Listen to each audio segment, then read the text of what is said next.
वाहतुकीचे नियम काटेकोरपणे पाळा आणि अपघात टाळा. हे सुंदर जीवन आणि सुंदर शरीर परत मिळणार नाही, असे आवाहन उप अधीक्षक दत्तात्रय कांबळे यांनी केले.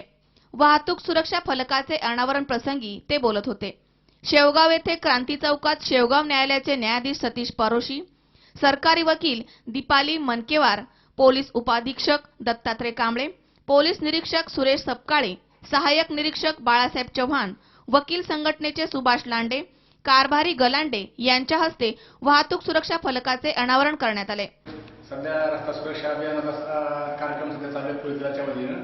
तर त्या संदर्भात आज शेवगाव पोलीस स्टेशनच्या वतीनं आपले जे न्यायमूर्ती आहेत त्यांच्या हस्ते आम्ही फलकाचं उद्घाटन केलेलं आहे. गाड्यांना बॅनर वगैरे लावलेले आहेत. त्यासोबत वाहन चालवताना वाहन चालकांनी काय काळजी घ्यावी जेणेकरून अपघात कमी होतील आणि इतरांच्या जीविताला धोका होणार नाही याविषयी जनजागृती करण्यात आलेली आहे. शाळा कॉलेज यांनाही मार्गदर्शन करण्यात येत आहे. तर सर्व जनतेने जे वाहतुकीचे नियम आहेत ते पाळून आम्हाला सहकार्य करावं अशी अपेक्षा व्यक्त करतो. या प्रसंगी रवींद्र शेळके, बाळासाहेब खेडकर, भाऊसाहेब खेडकर आदी मान्यवर उपस्थित होते. संदीप देहाड्राय सह अलीम शेख, सी 24 तास, शेवगाव.